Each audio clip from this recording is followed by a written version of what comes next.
So you rabid Futurama fans have so many questions that you've emailed us and tweeted and posted and all that stuff. So we're going to have Bender ask your questions, and we will do our best to give heartfelt, solemn, straight answers. Here you go. Matt Groening, everyone. He created Family Guy or something like that. Anyway, he's gone, so let's get to the questions you, the fans, submitted. And remember, there are no stupid questions, only stupid fans. Question number 1. Where did the idea for Futurama come from? It was sitting around in the Simpsons writers' room with David Cohen, and we were not paying attention. It was like being in class, you know, and you're supposed to be paying attention to the Simpsons. But David and I were talking about science fiction, and we thought, let's do a science fiction show. And when the rest of the writers were off to doing snack breaks, we were playing with little robot toys, and we said, we got a show. Matt had a basic idea for the show, and a few of the main characters, Fry and Leela and Zap and Kif, as I recall, at the point at which you approached me, and that is when the serious yakking started. Here's the deal. I wanted to do a show that we could do set in the future and explore all the ideas of science fiction, not just science fiction movies and TV shows, which everybody remembers, but all the great literature of science fiction and also the pulp science fiction. And then the other thing is, all science fiction that you see on TV and in movies and stuff, it almost always has some sort of military motif. They all do it. Star Wars, Star Trek, all of them. They all do this military thing. I thought, let's do something that's not military. Let's do something completely unique, a workplace comedy set in the future. Also, I wanted to have a character. I wanted to have a space babe, a futuristic babe, that would make horny adolescents even more aroused than usual, but give her one eye and like just really mess with their heads. And it worked. High five. If you were one of the many Futurama alien races from the show, which race would you be and why? The one that immediately springs to mind is the Omicronians, because they get to unapologetically watch lousy TV all day, which is pretty much all I want to do. So if I could be any crazy alien race that we've come up with, it would be the Omicronians. Or maybe the Chinese. Is the Hypnotoad the only one of his species? Or are there more? A Hypnotoad planet, perhaps? There is only one Hypnotoad. There is only need for one Hypnotoad. Next question. Are we gonna get to see more of Leela and Amy making out or sparring almost naked? Well, we're working very hard to make sure that one of those elements is in every episode we do from now on to make the fans very happy, or maybe I should call you the perverts, or the pervert fans. We'll leave it at that. What does Hypnotoad eat for breakfast? Most mornings it's just a small glass of carrot juice, a half a grapefruit, and a piece of wheat toast covered in beetles. Where's the marijuana episode? You know you want to. Well, you know, pretty much any episode could be a marijuana episode if you make the proper preparations. That's all I could say. I believe we're gonna save the marijuana episode for the spin-off show that we're gonna do with Zoidberg and Hermes becoming roommates who are drug runners. And I think we're gonna call that Planet Pineapple Express. So that's what we're saving that storyline for. What's Scruffy the janitor do when he's not working? Scruffy is one of our more futuristic characters, as I'm sure you all know.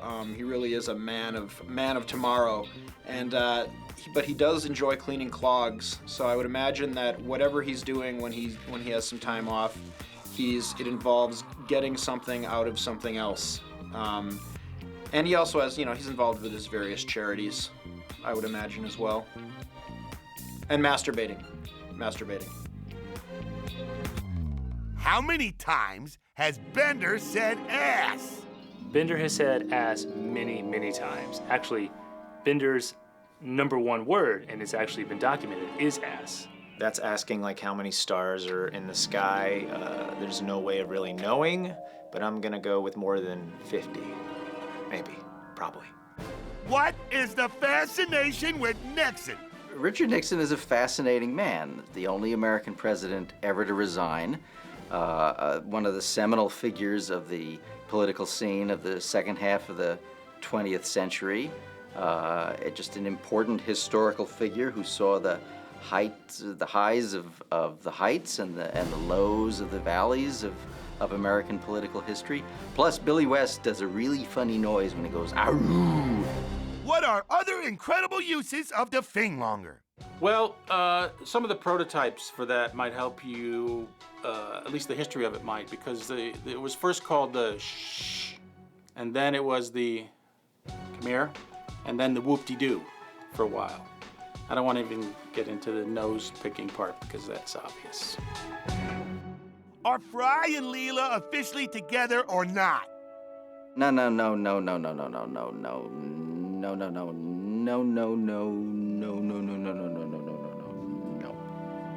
Yes.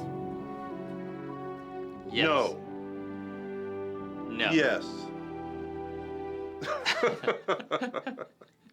Is there anything Dr. Zoidberg won't eat? There are 3 things that Dr. Zoidberg won't eat. Brown crayons, compact fluorescent bulbs, and tofu. Whatever happened to Zap Brannigan's pants/underpants? Oh, his pants are there. They're just very hard to see because they are made out of a futuristic fabric called Bulgedex.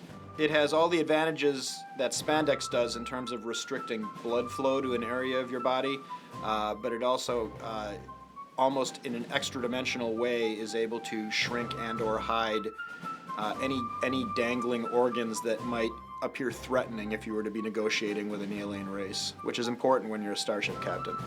I think they're either in the Smithsonian, or it's possible that they were put up on eBay and I'm wearing them now. How can I tell if I'm at risk of contracting bone-itis? It's funny, we got this same question from Sally Fields a few years ago. And first of all, bone-itis is not to be confused with love-itis, which was pretty popular in the 70s. But you can tell if you have bone-itis is if you own every episode of Futurama on 3 different formats, because you've been boned. What was Hedonism Bot's original directive from Mom's Friendly Robots, besides, rubbing both sweet and savory sauces all over himself? Well, Hedonism Bot, we've delved a lot into his personal life, but the fact is, his real ambition is accounting, right? Yeah, absolutely. If there's one thing that Hedonism Bot cares about, it's cold, hard numbers. I'd probably say his original directive was to boldly go where no man or woman would ever dare or have the taste to go. That's where he's gonna go. Is there a story behind the names of the Omicronians? Or are the names Lur and Unda just products of laziness? Well, they're certainly not products of laziness. Ken Keeler, who wrote the original script in which Lur and Unda appear, I believe named them after his parents. After a long day of drinking with Bender, would we most likely go looting or chasing strippers? Bender would do both. He doesn't choose. He would go looting with strippers, and he'd keep drinking. Why does Futurama mean more to my wife and I than school and church? Let me get this straight. You have a wife and you're in school? That sounds like you probably have your priorities straight anyway. I don't know why it means more to you than school or church, but if that's the case, you should be tithing your money to us, because we will know how to spend it probably better than you will. I would say at least 10% is what I'd recommend. That's a question that can only be answered by a guidance counselor or your pastor. I think you need professional help. Well, you have to understand, Futurama is real. Education and religion is not. Why do you think Carl Reiner used Maury Amsterdam to play Buddy Sorrell? I don't know what that question means. It's funny, we get this question all the time. And it's quite simple, because Bender wasn't available, and neither was I. Will Bender ever get the opportunity to fire orphans out of his chest like a Care Bear stare? I have no idea what that question means. I'm not a member of the youth anymore. And while I do know what a Care Bear is, and I know what an orphan is, the Care Bear stare and firing no, you kids with your crazy terms. I don't get it. Does the overwhelming stupidity of fan questions ever make you regret asking them? I don't ask them. That's a question for you, Chris. It's weird because that question is we didn't ask the questions are asked of us. So even that question itself is a little misleading, but no, the answer is no. Just remember, there are no stupid questions, just stupid answers, except in your case. I don't think there really are any stupid fan questions, which makes them more fun. But now that I'm thinking about it, I actually don't know if there are any smart questions the fans have asked either, so... Of course not. You guys are the nerd wind beneath our nerd wings. No, because I was an overwhelmingly stupid fan of this show before I started working on it. So you should never, ever feel afraid to ask questions, no matter how boneheaded you think they are, because we ask stupid questions all the time when we're writing this show, so why shouldn't you? We love our fans, and we could not do this show without the support of our fans. They make me say that. No, we don't get tired of the fans' questions. I mean, as far as I'm concerned, we could sit here for hours and just answer. Oh my God. We gotta go. We gotta go. Sorry, we got a meeting. We are late for something. Yeah, but we love the questions. Well, that about wraps it up. I hope it was as fun for you as it was boring for me. So, until next time, remember, there will be no next time. Goodbye forever.